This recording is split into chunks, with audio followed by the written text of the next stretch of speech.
नमस्कार दोस्तों, स्वागत है आपका हमारे YouTube चैनल में। आज के इस वीडियो में हम मध्यकालीन भारतीय इतिहास के 150 प्रश्नों को डिस्कस करने वाले हैं और ये वीडियो पूरी ल्यूसेंट का निचोड़ वीडियो है। जितने भी ल्यूसेंट में पॉइंट दिए गए हैं मध्यकालीन भारत यानी कि 712 ईस्वी मोहम्मद बिन कासिम के आक्रमण से लेकर औरंगजेब की मृत्यु 1707 तक, ठीक है। तो उसके बीच के जितने भी पॉइंट हैं वो सारे इस वीडियो में हम डिस्कस करने वाले हैं। मुस्लिम आक्रमण, सल्तनत काल, मुगल काल, विजयनगर साम्राज्य, बहमनी राज्य, तो इन सभी के बारे में इस वीडियो में डिस्कस करेंगे, ठीक है। इस वीडियो में देखिए 25 से 30 प्रश्न होंगे, लेकिन हर प्रश्न के 5 से 10 पॉइंट हम डिस्कस करेंगे। तो इस हिसाब से ये 150 से 200 प्रश्न हो जाते हैं, ठीक है। तो मिडिवल हिस्ट्री आपका पूरा कवर हो जाएगा। अगर आप वन डे एग्जाम या पीसीएस प्री की तैयारी कर रहे हैं तो बहुत कुछ इस वीडियो से आपको सीखने को मिलेगा। और आज के इस वीडियो का टारगेट है 5000 लाइक का। 5000 लाइक कंप्लीट हो जाए इसकी पीडीएफ आपको मिल जाएगी टेलीग्राम ग्रुप पे, जिसका लिंक है नीचे डिस्क्रिप्शन में, वहां से आप ज्वाइन कर सकते हैं। तो चलिए वीडियो को स्टार्ट करते हैं। पहला क्वेश्चन है, मोहम्मद बिन कासिम द्वारा सिंध पर विजय कब हुई? तो इसका सही जवाब है ऑप्शन नंबर सी, 712 ईस्वी में, ठीक है। तो देखिए भारत पर मुस्लिम आक्रमणों की शुरुआत 712 एडी से होती है, यानी कि 712 ईस्वी से होती है। दो टाइप के भारत पर आक्रमण होते हैं, एक तो होते हैं अरब आक्रमण, दूसरा है तुर्की आक्रमण, ठीक है। तो जो ये मोहम्मद बिन कासिम था ये अरब आक्रमणकारी था और इसने जो है भारत पर पहली बार आक्रमण किया था 712 ईस्वी में, ठीक है। हालांकि इससे पहले भी भारत पर आक्रमण हुए थे अरब की ओर से, लेकिन वो जो है इतने सक्सेसफुल नहीं रहे थे। उनका हमें याद नहीं करना है, हमें याद करना है कि पहला आक्रमण 712 एडी में मोहम्मद बिन कासिम के नेतृत्व में हुआ था, ठीक है। अब इसने कहां पर आक्रमण किया था भारत में? तो इसने आक्रमण किया था सिंध पर, ठीक है। सिंध यानी कि जो साउथ वाला हिस्सा है पाकिस्तान का, वहां पर इसने आक्रमण किया था। और उस टाइम जो है सिंध का राजा कौन था? तो वो था दाहिर, ठीक है। ये एग्जाम में पूछा जाता है, जब मोहम्मद बिन कासिम ने भारत पर आक्रमण किया तो उस टाइम पर सिंध का राजा कौन था? तो राजा दाहिर था। इससे इसका युद्ध हुआ। अब देखिए ये इसने भारत पर आक्रमण क्यों किया ये भी आपको बताना चाहिए। तो इसका उद्देश्य था धन को लूटना, ये तो सभी का उद्देश्य था, जो मोहम्मद बिन कासिम, मोहम्मद गौरी, मोहम्मद गजनवी, ठीक है। किसी का भी उद्देश्य नहीं था कि भारत पर राज करे, भारत पर शासन करे, ठीक है। सभी का उद्देश्य था यहाँ से धन को लूट लूट के ले जाना, क्योंकि भारत सोने की चिड़िया थी, ठीक है। तो यहाँ पर ये आक्रमण करता है सिंध पर और दाहिर इस टाइम पर राजा होता है। और लेकिन एक और मेजर कारण था इसका, जो इराक का राजा था हाकिम अल हज्जाज, ठीक है। समुद्री लुटेरों ने जो है इसका जहाज लूट लिया था जो श्रीलंका से आ रहा था, और इसको लगा कि जो सिंध का राजा दाहिर है इसने जहाज को लूटा है, ठीक है। तो इसीलिए ये अटैक करवाता है सिंध पर मोहम्मद बिन कासिम के नेतृत्व में, ठीक है। तो आपको ये भी पता होना चाहिए उस टाइम इराक का राजा कौन था, इराक का शासक कौन था? हाकिम अल हज्जाज। और इसी ने मोहम्मद बिन कासिम को सिंध पर आक्रमण करने के लिए भेजा था, ठीक है। अब ये पूरी जो जानकारी है हमें कहाँ से पता चलती है? तो ये हमें पता चलती है एक फारसी ग्रंथ है जिसका नाम है चचनामा। काफी ज्यादा महत्वपूर्ण क्वेश्चन है कि जो 712 एडी में आक्रमण हुआ था भारत मोहम्मद बिन कासिम के नेतृत्व में, तो इसकी हमें जानकारी कहाँ से मिलती है? चचनामा से मिलती है। और इसके जो राइटर है वो है अली कुफी, ठीक है। अली बिन मोहम्मद कुफी है, तो अली कुफी आप याद कर लीजिए, ठीक है। इसके राइटर हैं। अब क्या क्या इंपॉर्टेंट पॉइंट आपको याद रखने हैं? तो पहला अरब आक्रमण होता है, पहला मुस्लिम आक्रमण होता है 712 ईस्वी में, और कौन करता है? मोहम्मद बिन कासिम के नेतृत्व में होता है। और कहां पर अटैक होता है? सिंध पर होता है। और उस टाइम सिंध का राजा कौन था? तो राजा दाहिर था, ठीक है। और फारसी ग्रंथ चचनामा से इसकी हमें जानकारी मिलती है। तो ये आपको इतने सारे पॉइंट इससे याद कर लेने हैं, ठीक है।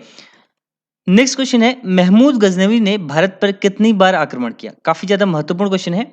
तो महमूद गजनवी ने भारत पर 17 बार आक्रमण किया। ऑप्शन नंबर सी इसका सही जवाब है। तो देखिए महमूद गजनवी जो था वो गजनी के शासक सुबुक्तगीन का पुत्र था। ये गजनी कहां पर पड़ता है? तो वर्तमान में ये अफगानिस्तान, तुर्कमेनिस्तान का इलाका है, ठीक है।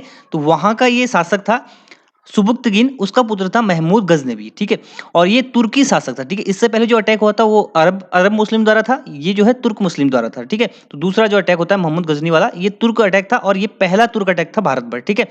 और ये गजनी का शासक बनता है 998 ईस्वी में, ठीक है। 998 ईस्वी में गजनी का शासक बनता है और गजनी का शासक बनता ही ये पहला आक्रमण करता है 1001 ईस्वी में। कहां पर? भारत पर, ठीक है। पहला आक्रमण होता है महमूद गजनी का, टोटल 17 बार आक्रमण करता है और पहला आक्रमण करता है ये 101 ईस्वी में। कहां पर करता है? ये करता है पेशावर वाले इलाके पे, ठीक है। जो सीमावर्ती इलाका है वहां पर। इसका सामना कौन करता है? किससे इसकी लड़ाई होती है? तो राजा जयपाल से इसकी लड़ाई होती है पहले आक्रमण में, ठीक है। इसके बाद आपको 16वां याद रखना है, काफी ज्यादा महत्वपूर्ण है, ठीक है। 16वां अक्सर एग्जाम पूछा जाता है। 16वां आक्रमण 1025 ईस्वी में करता है सोमनाथ टेम्पल पर, और यहाँ से काफी ज्यादा सोना धन लूट के ले जाता है। और इसकी लड़ाई होती है यहाँ पर काठियावाड़ शासक जो थे भीमदेव प्रथम से, ठीक है। तो भीमदेव प्रथम से 1025 ईस्वी में महमूद गजनवी की लड़ाई होती है और इसमें जो है भीमदेव प्रथम भाग जाता है, हार जाता है और इस सोमनाथ टेम्पल को लूट लेता है। और इसका जो इसका अंतिम आक्रमण था, 17वां आक्रमण, ये करता है मुल्तान पर। ठीक है, मुल्तान पे 17वां आक्रमण करता है। जाटू से इसकी लड़ाई होती है उस टाइम पे और 1030 में इसकी मृत्यु हो जाती है मलेरिया के कारण। ठीक है, और एक और आक्रमण आपको याद रखना है, 1019 वाला आक्रमण जो है, इसमें इसकी लड़ाई होती है, बुंदेलखंड पर ये आक्रमण करता है और चंदेल शासक विद्याधर से इसकी लड़ाई होती है। और यहाँ पर ये कोई निर्णायक युद्ध नहीं रहता है, क्योंकि जो विद्याधर की सेना थी इसको देख के महमूद गजनवी डर जाता है, वो भाग जाता है वहां से। ठीक है, तो इससे आपको क्या क्या इंपॉर्टेंट पॉइंट याद रखने हैं, तो यहाँ पर आपको रखने हैं, पहला आक्रमण कब होता है 1001 ईस्वी में, और 16वां आक्रमण कब होता है 1025 ईस्वी में। कहां पर? सोमनाथ पर। उस टाइम वहां का राजा कौन था? भीमदेव प्रथम था। ठीक है, और देखिए अल-बरूनी, फिरदौसी, उतबी और फर्रुकी, ये चार जो है इसके दरबार में। ठीक है, इसी के साथ ये भारत आए थे। जो उतबी था ना, ये इसका दरबारी इतिहासकार था। ठीक है, अगर आपसे पूछा जाए एग्जाम में कि महमूद गजनवी का दरबारी इतिहासकार कौन था, तो उतबी जो है महमूद गजनवी का दरबारी इतिहासकार था। अल-बरूनी से एक पुस्तक आपको याद रखनी है जिसका नाम है किताब उल हिंद। ठीक है, तो किताब उल हिंद के लेखक कौन है? अल-बरूनी इसके लेखक हैं, जो महमूद गजनवी के साथ जो है भारत आया था और महमूद गजनवी के दरबार में था। ठीक है, तो ये आपको इतने सारे पॉइंट इससे याद कर लेने हैं। अगला क्वेश्चन है, तराइन का प्रथम युद्ध डैश के बीच लड़ा गया? तो इस प्रश्न का सही जवाब है option number A, Mohammad Ghori और पृथ्वीराज चौहान के मध्य। तो देखिए, इससे पहले हमने दो आक्रमणकारियों के बारे में बात की, मोहम्मद बिन कासिम और महमूद गजनवी के बारे में। अब हम बात करेंगे महमूद गौरी के बारे में। यहाँ पर महमूद होगा। ठीक है, महमूद गौरी के बारे में। तो देखिए, महमूद गौरी जो है ये भी गजनी का शासक था और 1173 में ये महमूद गौरी जो है गजनी का शासक बनता है और ये जो है भारत पर पहला आक्रमण करता है 1175 में। ठीक है, कहां पर आक्रमण करता है? मुल्तान पर ये फर्स्ट अटैक करता है महमूद गौरी। ठीक है, और वैसे टोटल 5 आक्रमण करता है भारत पर, जिसमें से 3 में जीतता है, 2 में हार जाता है। ठीक है, दूसरा इसका अटैक होता है पाटन गुजरात पर, दूसरा अटैक करता है 1178 ईस्वी में। ठीक है, और इस समय जो यहाँ का राजा होता है भीम सेकंड होता है। ठीक है, जो पहले महमूद गजनवी ने आक्रमण किया था गुजरात पर, जब सोमनाथ टेम्पल लूटा था, तो उस टाइम पर कौन था? भीम प्रथम था, चालुक्य वंश का।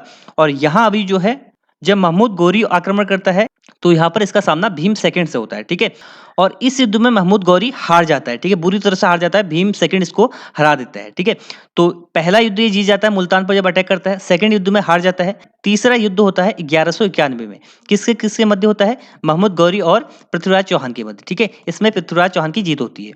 ठीक है, जिसको फर्स्ट बैटल ऑफ तराइन कहा जाता है, काफी ज्यादा महत्वपूर्ण है। फर्स्ट बैटल ऑफ तराइन कब होता है? 1191 ईस्वी में, महमूद गौरी और पृथ्वीराज चौहान के मध्य। इसके बाद एक साल बाद सेकंड बैटल होता है तराइन का। ठीक है, 1192 में महमूद गौरी और पृथ्वीराज चौहान के मध्य, तो इसमें जीतता है महमूद गौरी। पहला बैटल ये जीतता है, दूसरा हार जाता है, तीसरा ये हार जाता है, चौथा बैटल ये जीत जाता है। ठीक है, अंतिम बैटल होता है पांचवा बैटल, ये होता है 1194 में। किसका किसका होता है? महमूद गौरी और जयचंद के मध्य होता है। ठीक है, तो 1194 में पांचवा युद्ध लड़ता है महमूद गौरी और जयचंद के मध्य, जिसका नाम है चंदावर का युद्ध। ठीक है, और इसमें महमूद गौरी जो है जीत जाता है। इसका देखिए 1206 में इसकी हत्या कर दी जाती है और यहाँ से स्टार्ट होता है दिल्ली सल्तनत। ठीक है, तो दिल्ली सल्तनत के बारे में यहाँ से बात करेंगे, उससे रिलेटेड क्वेश्चन को डिस्कस करेंगे। दिल्ली सल्तनत आपको चलता है 1206 से लेकर के ये 1526 तक दिल्ली सल्तनत चलता है। उसके बाद मुगल काल, इस पर हम बात करेंगे। तो सारे टॉपिक को हम इसमें डिस्कस करने वाले हैं, सारे टॉपिक से रिलेटेड क्वेश्चन को हम इसमें डिस्कस करने वाले हैं। तो बढ़ते हैं आगे। नेक्स्ट देखिए, 2.5 दिन का झोपड़ा का निर्माण किसने किया? तो यहाँ पर आप देखिए दिल्ली सल्तनत वाले क्वेश्चन आने शुरू हो गए हैं। तो इसका सही जवाब है option number A, Qutbuddin Aibak. ठीक है, 2.5 दिन का झोपड़ा, या कहीं पर आपको 2.5 दिन का झोपड़ा भी दिखेगा ही। तो इसका निर्माण किया कुतुबुद्दीन ऐबक ने। ठीक है, अब थोड़ा कुतुबुद्दीन ऐबक के बारे में जान लेते हैं। तो देखिए, दिल्ली सल्तनत की शुरुआत होती है गुलाम वंश से। ठीक है, ये कुतुबुद्दीन ऐबक जो था, इस गुलाम था मोहम्मद गौरी का। ठीक है, 4 गुलाम थे मोहम्मद गौरी के।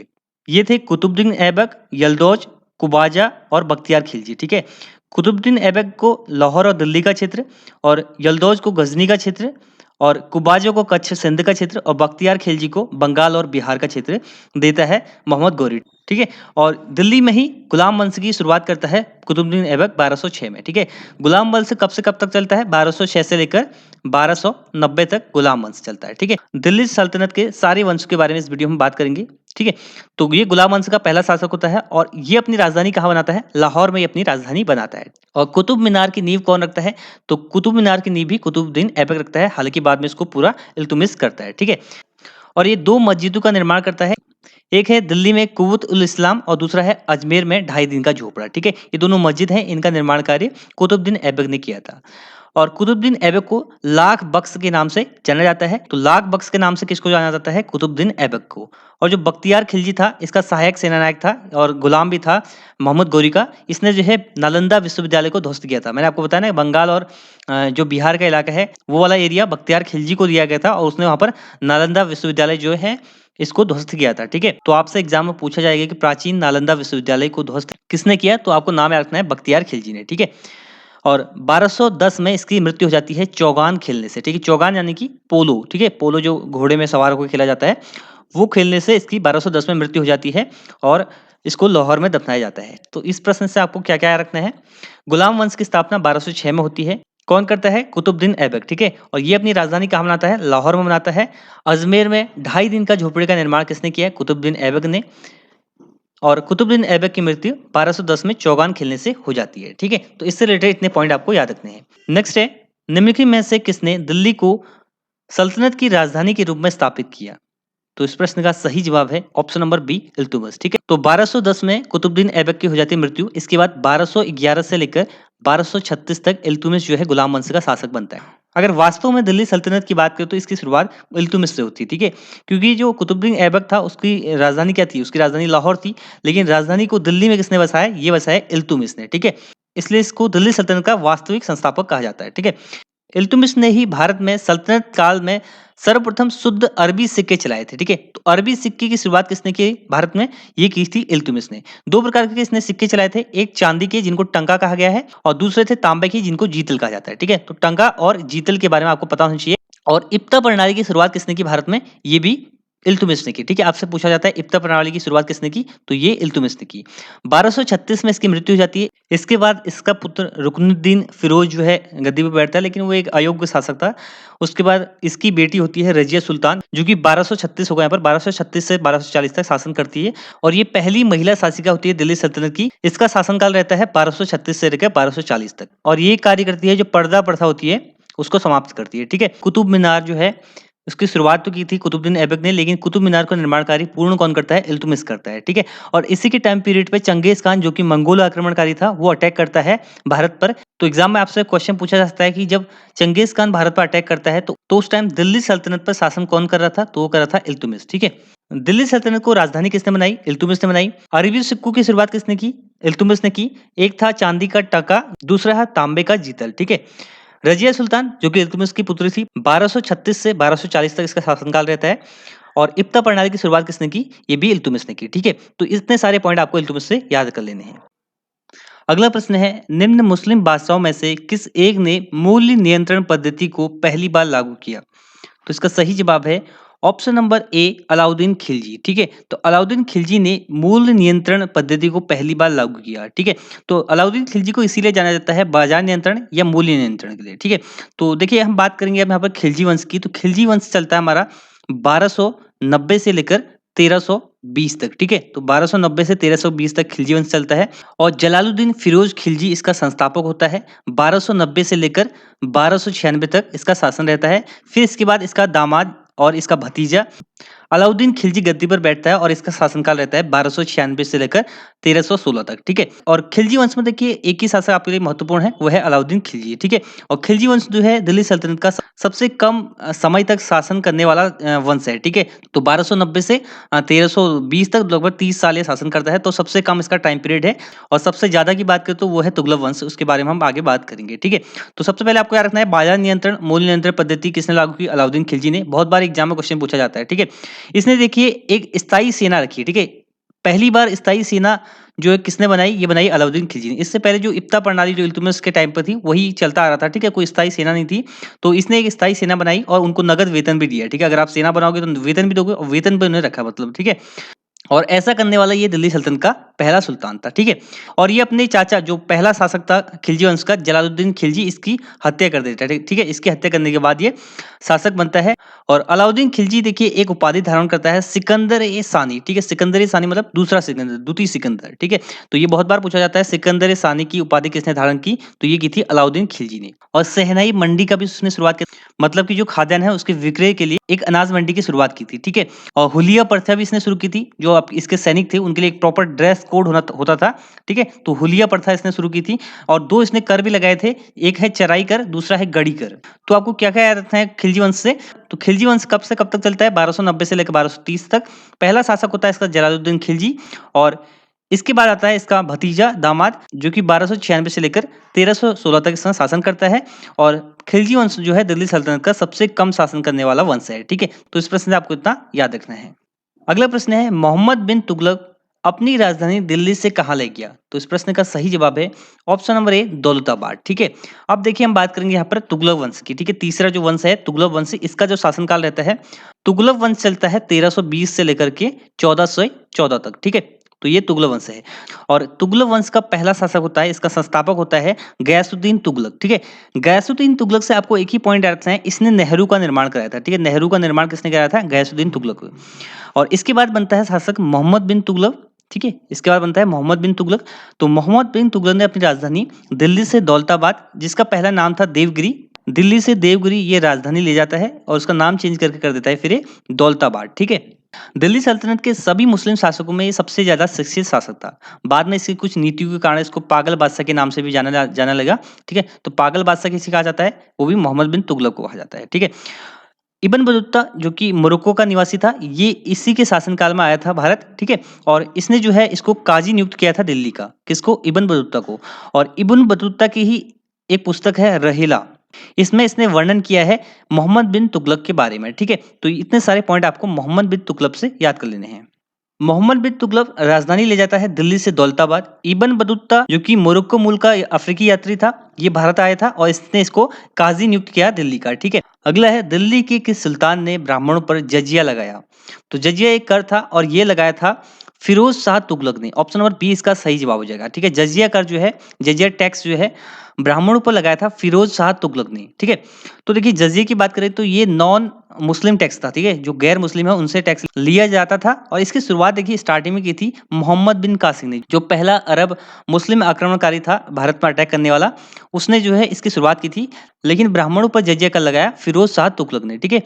देखिए फिरोज शाह तुगलक गद्दी पर बैठता है 1351 में, ठीक है। और खलीफा जो बगदाद का खलीफा है उसने इसको कासिम अमीर उल मोमिन की उपाधि दी, ठीक है। तो ये बात आपको याद रखना है। देखिए गयासुद्दीन तुगलक ने नेहरू का निर्माण कराया और इसने भी देखिए 5 बड़ी नेहरू का निर्माण किया फिरोज शाह तुगलक ने। और फिरोज शाह तुगलक ने 300 नए नगरों का निर्माण किया, ठीक है। जिसमें से फिरोजाबाद हो गया, हिसार हो गया, फतेहाबाद हो गया और जौनपुर। जौनपुर बहुत बार पूछा जाता है। जौनपुर का निर्माण मोहम्मद बिन तुगलक के नाम पर किया इसने। मोहम्मद बिन तुगलक का नाम था जौना खां, ठीक है। जौना खां के नाम पर जौनपुर का निर्माण किसने किया? फिरोज शाह तुगलक ने, ठीक है। तो ये आपको याद रखना है। और फिरोज शाह तुगलक ने जो है बहुत सारे करों को समाप्त किया, लेकिन 4 इसने कर लगाए थे प्रमुख, ये आपको याद रखना है। एक है खजरा कर, ठीक है, लगान था ये। दूसरा था खुम्स, ठीक है। और तीसरा जजिया और चौथा है जकात, ठीक है। तो ये 4 कर इसने वसूले और ब्राह्मणों पर इसने जजिया कर लगाया, ये आपको पता होना चाहिए। और ऐसा करने वाला है पहला मुस्लिम शासक था, ठीक है। अगला प्रश्न है तैमूरलंग ने किसके शासनकाल में भारत पर आक्रमण किया? ठीक है। तो यहाँ पर तैमूरलंग है, इसने किसके शासनकाल में भारत पर आक्रमण किया? तो इसका सही जवाब है option number D Nasiruddin Mahmud, ठीक है। तो नासिरुद्दीन महमूद जो था तुगलक वंश का अंतिम शासक था। इसी के शासनकाल में जो है तैमूरलंग ने भारत पर आक्रमण किया था, ठीक है। कब किया था तैमूरलंग ने भारत पर आक्रमण? 1398 में, ठीक है। बहुत ज्यादा इंपॉर्टेंट डेट है, 1398 में तैमूरलंग ने भारत पर आक्रमण किया था। उस समय दिल्ली सल्तनत का सुल्तान कौन था? वो था नासिरुद्दीन महमूद, जो कि तुगलक वंश का अंतिम शासक था, ठीक है। ठीक है, तो इस प्रश्न से आपको इतना याद रखना है। बढ़ते आगे। नेक्स्ट है सैयद वंश का संस्थापक कौन था?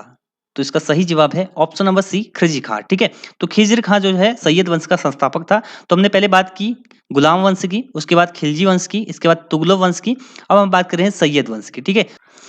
तो सैयद वंश की बात करें तो ये चलता है 1414 से लेकर 1451 तक, ठीक है। और इसका जो संस्थापक होता है ये होता है खिज्र खां, ठीक है। खिज्र खां सेनापति किसका होता है? तैमूरलंग का ये सेनापति होता है। और इसको यहाँ पर और भारत से लौटते समय जो है तैमूरलंग जो है खिज्र खां को मुल्तान, लाहौर और दीपालपुर का शासक जो है नियुक्त करता है। और बाद में ये जब नासिरुद्दीन महमूद जो है भाग जाता है, इसका कोई अता पता नहीं चलता है, उसके बाद ये सैयद वंश की स्थापना करता है दिल्ली सल्तनत में, ठीक है। तो इससे एक ही पॉइंट आपको याद रखना है, इसका डेट टाइम पीरियड आपको याद रखना है 1414 से लेकर 1451 तक। इसका संस्थापक कौन होता है? खिज्र खां होता है। ये तैमूरलंग का जो है सेनापति होता है, ठीक है। और ये जो है और बाद में ये टैक्स भी दिया करता था शाहरुख को, जो कि तैमूरलंग का पुत्र था, उसको ये टैक्स दिया करता था। और सैयद वंश का जो अंतिम सुल्तान था वो था अलाउद्दीन आलम शाह। ठीक है, ये सैयद वंश का अंतिम सुल्तान था।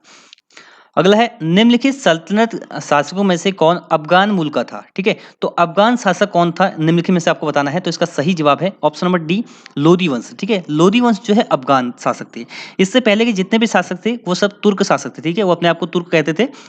हालांकि आए तो वो भी अफगानिस्तान के एरिया से ही थे, लेकिन अपने आप को तुर्क बताते थे। ठीक है, लेकिन जो पहला अफगान मूल का शासक था वो था लोदी वंश का बहलोल लोदी। ठीक है, जिसने लोदी वंश की स्थापना की थी 1451 से लेकर पानीपत के प्रथम युद्ध 1526 तक ये चलता है लोदी वंश आपका। ठीक है, और इसका और इसका पहला शासक कौन होता है? वो होता है बहलोल लोदी, जिसने इस वंश की स्थापना की। 1451 पर ये गद्दी पर बैठता है और बहलोल शाह गाजी की उपाधि ये धारण करता है। ठीक है, इसके बाद इसका पुत्र आता है सिकंदर लोदी, जिसने आगरा शहर की स्थापना की। ठीक है, आगरा की स्थापना किसने की? सिकंदर लोदी ने की। ये भी बहुत ज्यादा इंपॉर्टेंट है। उसके बाद आता है इब्राहिम लोदी, जिसका पानीपत का प्रथम युद्ध होता है बाबर से। ठीक है, 1526 में। तो इससे ज्यादा आपको इतना याद नहीं रखना है। ठीक है, अगला प्रश्न है, निम्न में से कौन सा एक युग्म सुमेलित नहीं है? तो इसका सही जवाब है ऑप्शन नंबर सी, दीवाने खैरात। ठीक है, तो दीवाने खैरात जो है इसमें से सुमेलित नहीं है। तो देखिए यहाँ पर देखिए, दीवाने मुस्तखराज, दीवाने अमर कोही, दीवाने खैरात, दीवाने रियासत, दीवाने अर्ज, तो ये सब है क्या? ठीक है, तो ये सब है मंत्रालय। जैसे अभी हमारे भारत में होते हैं ना विदेश मंत्रालय, रक्षा मंत्रालय, उसी प्रकार के मंत्रालय हैं। अभी पाकिस्तान में आपको देखने को मिलते हैं वजीर खारजा, वजीर आजम, तो उसी टाइप का ये मंत्रालय है। ठीक है, इसकी शुरुआत किसने की थी ये पूछा जा रहा है इसमें।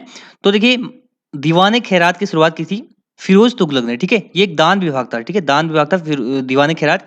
दीवाने रियासत बहुत बार पूछा जाता है। मैंने आपको पढ़ाया था बाजार नियंत्रण, अलाउद्दीन खिलजी ने जो शुरू किया था, मूल्य नियंत्रण, बाजार नियंत्रण।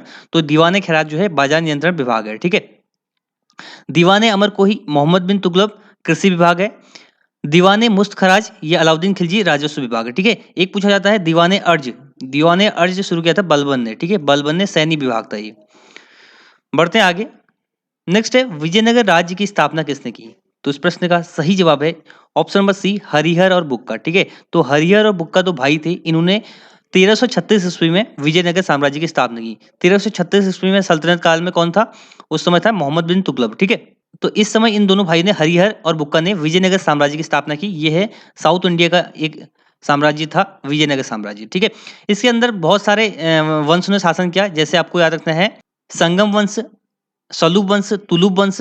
और जो संगम वंश है, हरिहर और बुक्का ने अपने पिता के नाम पर इसका नाम रखा था संगम वंश। तो संगम वंश की शुरुआत भी हरिहर और बुक्का ने की थी। ठीक है, तो आपको इस प्रश्न से क्या याद रखना है, विजयनगर साम्राज्य की स्थापना किसने की? हरिहर और बुक्का ने। कब की? 1336 में।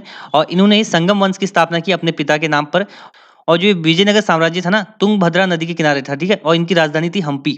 हम्पी इनकी राजधानी थी, वर्तमान जो कर्नाटक में स्थित है। ठीक है, और इनकी जो राजभाषा थी वो थी तेलुगु। तेलुगु इनकी राजभाषा थी, ये भी पूछा जाता है बहुत बार। ठीक है, बढ़ते हैं आगे। नेक्स्ट है, 1565 में कौन सा प्रसिद्ध युद्ध हुआ? तो इसका सही जवाब है ऑप्शन नंबर डी, तलीकोटा का युद्ध। ठीक है, तो 1565 में होता है तलीकोटा का युद्ध। किस किस के मध्य होता है? तो उसमें एक साइड था विजयनगर साम्राज्य, दूसरी साइड था बीजापुर, अहमदनगर, गोलकुंडा और बीदर। ठीक है, तो ये बीजापुर, गोलकुंडा, बीदर, अहमदनगर ये क्या है? तो देखिए, जब साउथ की बात करते तो सल्तनत काल के टाइम पर एक तो यहाँ पर था विजयनगर साम्राज्य, दूसरा यहाँ पर था बहमनी राज्य। ठीक है, यहाँ पर था बहमनी।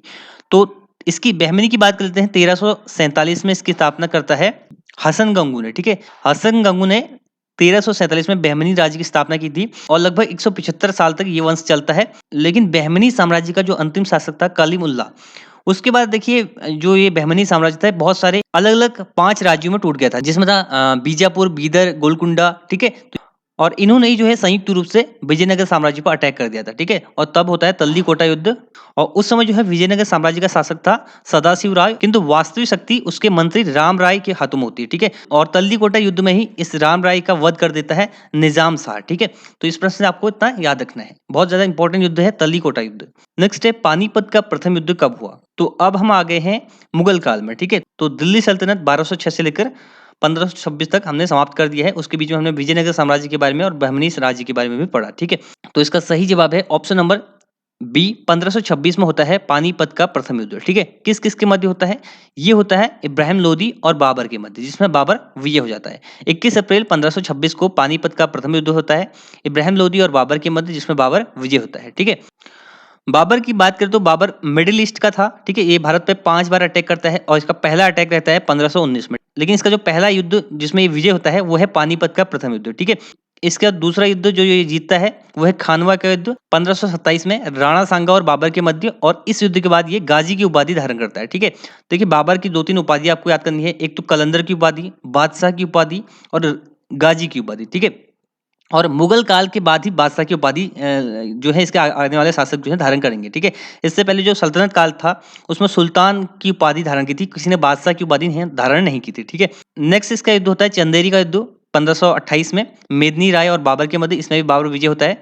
अगला होता है घाघरा का युद्ध 1529 में अफगान और बाबर के मध्य, इसमें भी बाबर विजय होता है और 1530 में बाबर की मृत्यु हो जाती है, ठीक है। अब देखिए जो पानीपत का प्रथम युद्ध है इससे क्वेश्चन पूछा जाता है, बाबर ने पहली बार तुगलमा युद्ध नीति और तोपखानों का प्रयोग कब किया? तो 1526 के पानीपत के युद्ध में बाबर ने पहली बार तुगलमा युद्ध नीति और तोपखाने का प्रयोग किया था। इसके दो प्रसिद्ध निशानेबाज थे, एक था उस्ताद अली, दूसरा है मुस्तफा। तो ये दोनों प्रसिद्ध इसके निशानेबाज थे, ठीक है। तो इस प्रश्न से आपको इतना याद रखना है। नेक्स्ट है बाबर की आत्मकथा बाबर नामा किसने लिखी? ऑप्शन नंबर बी बाबर, ठीक है। तो बाबर ने अपनी ऑटोबायोग्राफी खुद लिखी थी बाबर नामा। कई बार पूछा जाता है कि बाबर नामा किस भाषा में लिखा गया था, तो तुर्की भाषा में लिखा गया था, ठीक है। और बाबर ने ही देखिए मुगल वंश की स्थापना की। बाबर के 4 पुत्र थे, हुमायूं, कामरान, अस्करी और हिंदाल, ठीक है। और 1530 में बाबर की मृत्यु हो जाती है और बाबर को पहले आराम बाग जो कि आगरा में है यहाँ पर दफनाया जाता है, उसके बाद उसको काबुल में दफनाया जाता है। और मैंने अभी आपको विजयनगर साम्राज्य के बारे में बताया, तो बाबर नामा में तुलु वंश, ठीक है, तुलु वंश का एक शासक है कृष्णदेव राय। ये सबसे शक्तिशाली राजा था तुलु वंश का कृष्णदेव राय, जिसका उल्लेख बाबर नामा में बाबर ने किया है, ठीक है। तो बाबर 5 बार अटैक करता है, पहली बार 1519 में और पहली बार जीता है पानीपत के प्रथम युद्ध में इब्राहिम लोदी को हराकर, ठीक है। तो इस प्रश्न से आपको इतना याद रखना है। नेक्स्ट है निम्नलिखित में से किन 2 शासकों के मध्य 17 मई 1540 को कन्नौज के पास युद्ध हुआ? तो इस प्रश्न का सही जवाब है ऑप्शन नंबर बी शेरशाह और हुमायूं के बीच। तो बाबर के बाद उसका पुत्र हुमायूं गद्दी पर बैठता है। 1539 में इसका पहला युद्ध होता है शेरशाह के साथ, ठीक है। शेरशाह जिसका पहले नाम था शेर खां, और 1539 में इसका चौसा का युद्ध होता है, बहुत ज्यादा इंपॉर्टेंट है, चौसा का युद्ध पूछा जाता है 1539 में शेरशाह और हुमायूं के बीच होता है। और शेरशाह का नाम पहले होता है शेर खां, ठीक है। और इस युद्ध के बाद ये शेरशाह की पदवी धारण करता है, ठीक है। तो शेरशाह चौसा के युद्ध के बाद इसको शेरशाह की पदवी मिलती है और इस युद्ध में हुमायूं जो है हार जाता है। इसके बाद अगले साल 1540 में फिर से युद्ध होता है हुमायूं और शेरशाह के बीच, और इस युद्ध में भी हुमायूं हार जाता है और ये फिर भाग जाता है, ठीक है। हुमायूं चले जाता है, 15 साल बाद फिर से वापस लौट के आता है। तो 2 युद्ध आपको याद रखना है, चौसा का युद्ध 1539 में और 1540 में बिलग्राम या कन्नौज का युद्ध, ठीक है। तो ये दोनों युद्ध को आपको याद रखना है। और 1540 के कन्नौज के युद्ध जीतने के बाद दिल्ली पर जो है शेरशाह सूरी का शासन हो जाता है, 15 साल तक इसका शासन चलता है, ठीक है। हालांकि 1545 में इसकी मृत्यु हो जाती है, फिर इसका पुत्र आता है, तो उस पर उसके बारे में हम आगे बात करेंगे, ठीक है। 1533 में हुमायूं ने दीन पनाह नामक एक नए शहर की स्थापना की। तो पूछा जाता है आपसे दीन पनाह नामक नगर की स्थापना किसने की? 1533 में हुमायूं ने की। हुमायूं नामा की रचना किसने की? तो गुलबदन बेगम ने इसकी रचना की, ठीक है। इसकी बहन थी गुलबदन बेगम, इसने हुमायूं नामा की रचना की, ठीक है। अगला प्रश्न है शेरशाह का मकबरा कहाँ है? तो इसका सही जवाब है ऑप्शन नंबर ए सासाराम। सासाराम कहाँ पर स्थित है? बिहार में स्थित है। तो शेरशाह का मकबरा बिहार सासाराम में स्थित है, ठीक है। शेरशाह के बारे में अभी हमने बात की, चौसा का युद्ध, उसके बाद बिलग्राम का युद्ध, ठीक है। तो 1540 से 1545 तक रहता है। 1545 में इसकी मृत्यु होती है, लेकिन इससे पहले इसने काफी अच्छे काम किए थे, ठीक है। एक आपको याद रखना है, ग्रैंड ट्रंक रोड की मरम्मत किसने कराई थी? तो ये कराई थी शेरशाह सूरी ने। ग्रैंड ट्रंक रोड आपको पता होगा, ये कोलकाता से पेशावर तक, ठीक है, ये रोड है, ठीक है। और मलिक मोहम्मद जैसी इसी के समकालीन था। ये कौन था? जो पद्मावत, जो आपने मूवी देखी होगी पद्मावत, तो उसकी रचना मलिक मोहम्मद जैसी ने की थी, ठीक है। डाक प्रथा प्रचलन शेरशाह सूरी के द्वारा ही की गई और शेरशाह के बाद उसका पुत्र इस्लाम शाह आता है, ठीक है। तो इससे आपको इतना ही याद रखना है। नेक्स्ट है पानीपत की दूसरी लड़ाई अकबर और हेमू के बीच हुई थी। तो कब हुई थी पानीपत की द्वितीय लड़ाई? तो इसका सही जवाब है 5 नवंबर 1556 ईस्वी को, ठीक है। तो 5 नवंबर 1556 ईस्वी को पानीपत की द्वितीय लड़ाई होती है अकबर और हेमू के बीच में। प्रथम किसके बीच होती है? बाबर और इब्राहिम लोदी के बीच में। दूसरी होती है पानीपत की 1556 में अकबर और हेमू के बीच में, ठीक है। तो तीसरी किसके बीच होगी, आप ये बताइए, तीसरी किसके बीच होती है? कमेंट बॉक्स में बताइए। अब यहाँ पर बात कर लेते हैं अकबर के बारे में। तो अकबर का जन्म होता है 1542 में हमीदा बानो बेगम की गर्भ से, और अमरकोट के राणा वीर साल के महल में इसका जन्म होता है, ठीक है। इसके बचपन का नाम होता है जलाल। अब इसका जन्म वीर साल के महल में क्यों होता है? क्योंकि देखिए जब बिलग्राम का युद्ध होता है तो शेरशाह सूरी हरा देता है हुमायूं को, उसके बाद हुमायूं इधर उधर भटकते रहता है, तो राणा वीर साल से ये मदद मांगता है जब इसकी पत्नी जो है गर्भवती होती है, तो इसलिए अकबर का जन्म अमरकोट के राणा वीर साल के महल में इसका जन्म होता है। तो 1556 में जो है हुमायूं की मृत्यु हो जाती है शेर मंडल पुस्तकालय की सीढ़ियों से गिरने पर। ये शेर मंडल पुस्तकालय कहाँ पर है? ये दीन पनाह नगर जिसकी स्थापना हुमायूं ने की थी, वहां पर एक पुस्तकालय है जिसका नाम है शेर मंडल। तो उसकी सीढ़ियों से गिरने से हुमायूं की मृत्यु हो जाती है। इसके बाद 1556 में अकबर गद्दी पर बैठता है और 1556 से लेकर 1560 तक इसका एक संरक्षक होता है जिसका नाम है बैरम खान। ठीक है, तो बैरम खान इसका संरक्षक होता है क्योंकि ये मात्र 14 साल का होता है जब ये इस गद्दी पर बैठता है। अगला प्रश्न है, हल्दी घाटी के युद्ध में महाराणा प्रताप की सेना के सेनापति कौन थे? तो इसका सही जवाब है ऑप्शन नंबर सी, हकीम खान। ठीक है, तो हल्दी घाटी का युद्ध कब होता है? 1576 में होता है। किस किस के मध्य होता है? अकबर और महाराणा प्रताप के मध्य। ठीक है, डायरेक्टली तो नहीं होता है, लेकिन इनडायरेक्टली अगर कहे तो अकबर और महाराणा प्रताप के मध्य होता है हल्दी घाटी का युद्ध। ठीक है, तो हल्दी घाटी का युद्ध 1576 में महाराणा प्रताप और मुगल सेनापति मान सिंह और अशफाक खां के मध्य होता है, और जो महाराणा प्रताप है इनका सेनापति होता है हकीम खान। ठीक है, तो इस प्रश्न से आपको याद रखना है कि हल्दी घाटी का युद्ध कब हुआ? 1576 में हल्दी घाटी का युद्ध होता है अकबर और महाराणा प्रताप के मध्य। अकबर का सेनापति होता है मान सिंह और अशफाक खां, और महाराणा प्रताप का सेनापति होता है हकीम खां सूर। ठीक है, तो ये नाम आपको याद रखने हैं। महाराणा प्रताप की मृत्यु होती है 57 साल की उम्र में 19 जनवरी 1597 को। ठीक है, नेक्स्ट है, दीन ए इलाही का प्रचार किस शासक ने किया था? तो दीन ए इलाही धर्म या दीन ए इलाही का प्रचार जो है अकबर ने किया था। ठीक है, ऑप्शन नंबर डी इसका सही जवाब हो जाएगा, अकबर ने। ठीक है, तो अकबर ने स्टार्ट किया था दीन ए इलाही धर्म, और इस दीन ए इलाही की स्थापना अकबर ने कब की है? 1582 में। ठीक है, एकमात्र हिंदू जिसने दीन ए इलाही को स्वीकार किया वो था बीरबल। तो ये आपको याद रखना है। ठीक है, अब देखिए थोड़ा अकबर के बारे में जान लेते हैं, इसके कार्यों के बारे में। तो ये क्या करता है? दास प्रथा का अंत करता है 1562 में, हरमदल से मुक्ति दिलाता है 1562 में, तीर्थ यात्रा कर ये समाप्त करता है 1563 में, जजिया कर को समाप्त करता है। ठीक है, जजिया कर जो मोहम्मद बिन कासिम ने लगाया था, फिरोज शाह तुगलक ने ब्राह्मणों पर लगाया था। ठीक है, और जजिया कर को ये समाप्त करता है 1564 में, हालांकि बाद में इसको औरंगजेब फिर लगाता है। ठीक है, फतेहपुर सिकरी की स्थापना करता है। फतेहपुर सिकरी की स्थापना किसने की? अकबर ने की। ठीक है, अपनी राजधानी आगरा से फतेहपुर सिकरी ले जाता है और यहाँ पर एक इबादत खाने की ये स्थापना करता है 1575 में, और सभी धर्मों के लिए, पहले सिर्फ मुस्लिम के लिए था और सभी धर्मों के लिए इबादत खाने को खोला जाता है 1578 में। अकबर ने जैन धर्म के जैनाचार्य हरिविजय सूरी को जो है जगत गुरु की उपाधि दी थी। तो ये क्वेश्चन पूछा जा चुका है कि हरिविजय सूरी को जगत गुरु की उपाधि किसने दी? अकबर ने दी। ठीक है, जो कि जैन आचार्य था। राजस्व प्राप्ति की जब्ती प्रणाली अकबर के शासनकाल में प्रचलित थी, और अकबर का दीवान था राजा टोडरमल। ठीक है, टोडरमल ने 1580 में दहसाल बंदोबस्त व्यवस्था का लागू की। ठीक है, तो दहसाल बंदोबस्त व्यवस्था लागू किसने की? अकबर ने की। राजा टोडरमल इसका दीवान था, इसका फाइनेंस मिनिस्टर था। ठीक है, टोडरमल क्या था? इसका फाइनेंस मिनिस्टर। ठीक है, और नवरत्न थे अकबर के दरबार में। और एक और याद कर लीजिए, मनसबदारी प्रथा। ठीक है, मनसबदारी प्रथा किसने शुरू की थी? अकबर ने 1566 में। और मनसबदारी प्रथा क्या थी? सेना को संगठित करने की प्रथा थी, ये व्यवस्था थी। ठीक है, तो इससे आपको इतना याद रखना है। अगला है, अकबर के काल में महाभारत का फारसी अनुवाद किसके निर्देशन में हुआ? तो इसका सही जवाब है ऑप्शन नंबर डी, फैजी के निर्देशन में। ठीक है, तो फैजी के निर्देशन में अकबर ने अनुवादक विभाग की स्थापना की थी, और इसी विभाग के द्वारा महाभारत का, रामायण का फारसी में अनुवाद किया जाता है। तो महाभारत का जब फारसी में अनुवाद किया जाता है, इसका नाम रखा जाता है रज्मनामा। ठीक है, रज्मनामा महाभारत का नाम रखा जाता है। ठीक है, और इसका फारसी में अनुवाद जो है नकीब खां, बदायनी और फैजी के विभिन्न विद्वानों से सम्मिलित प्रयासों से किया गया था। एक और क्वेश्चन पूछा जाता है, रामायण का फारसी में अनुवाद। रामायण का फारसी में अनुवाद, तो ये क्या था? बदायनी ने। रामायण का बदायनी ने फारसी में अनुवाद किया था। ठीक है, तो इस प्रश्न से आपको इतना याद रखना है। अगला है, कौन सा स्मारक फतेहपुर सिकरी में नहीं है?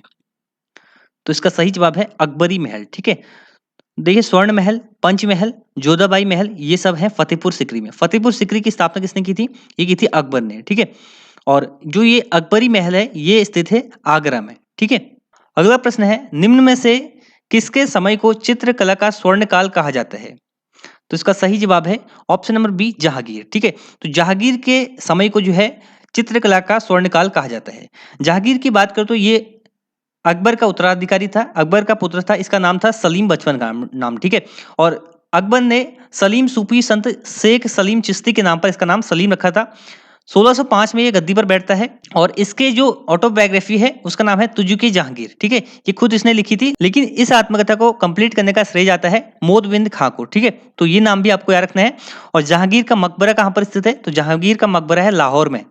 ठीक है, लाहौर में है और नूर जहां ने इसको बनाया था। और जहांगीर के दरबार में ही पहला ब्रिटिश राजदूत आया था 1608 ईस्वी में, जिसका नाम था कैप्टन हॉकिंस। ठीक है, ये कैप्टन हॉकिंस जहांगीर के दरबार में आता है और सूरत में एक फैक्ट्री बनाने की अनुमति मांगता है। ठीक है, सूरत में फैक्ट्री बनाने की इसको अनुमति नहीं मिलती, इसलिए जो है ईस्ट इंडिया कंपनी अपनी पहली फैक्ट्री मसूलीपट्टनम आंध्र प्रदेश में बनाती है। ठीक है, तो ईस्ट इंडिया कंपनी की पहली फैक्ट्री मसूलीपट्टनम आंध्र प्रदेश में।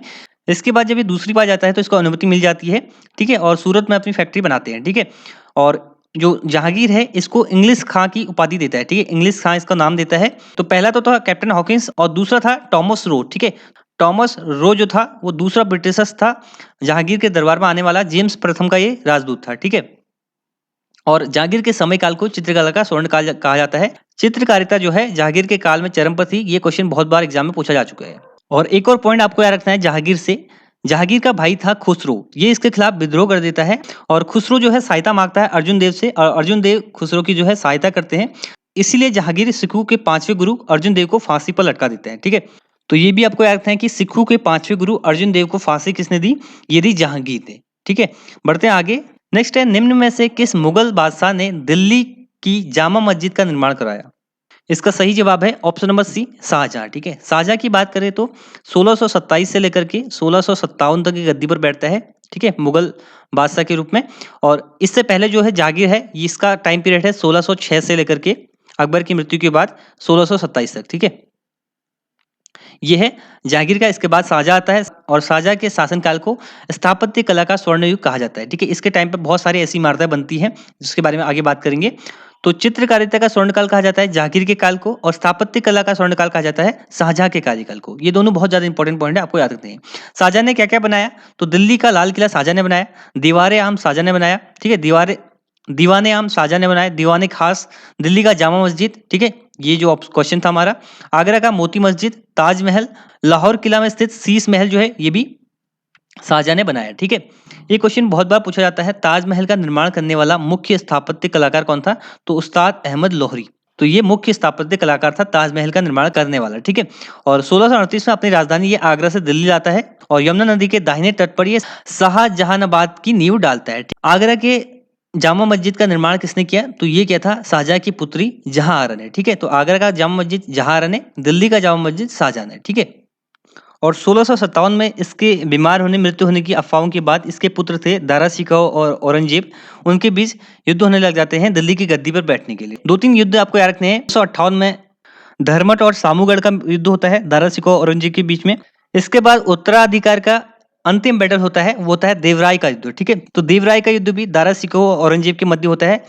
ये कब होता है? 1659 में। ठीक है, 1659 में इस युद्ध के बाद जो है औरंगजेब जो है गद्दी पर बैठ जाता है और लेकिन जो शाहजहां था ये दारा शिकोह को शासक बनाना चाहता था, लेकिन युद्ध के बाद जो है औरंगजेब गद्दी पर बैठता है। अब नेक्स्ट क्वेश्चन में बात करेंगे औरंगजेब के बारे में। अगला प्रश्न है, औरंगजेब की मृत्यु कब हुई? ठीक है, तो ये क्वेश्चन बहुत बार पूछा जाता है, औरंगजेब की मृत्यु कब हुई?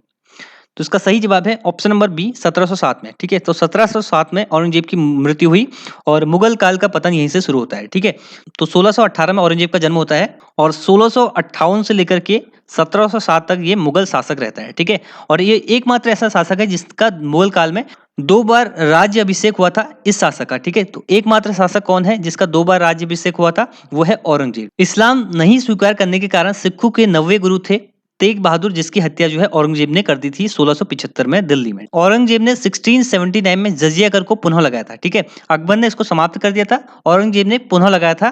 कब लगाया था? 1679 में। ठीक है, ये भी डेट आपको याद रखनी है।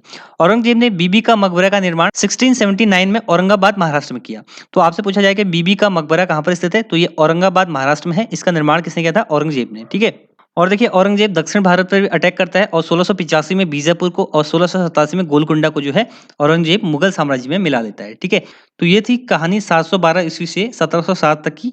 आई होप ये वीडियो आपको पसंद आया होगा। तो ये वीडियो आपको पसंद आए तो वीडियो को लाइक कर दीजिए, शेयर कर दीजिए अपने दोस्तों के साथ। तो ये है इस वीडियो का and. Thanks for watching and God bless you all.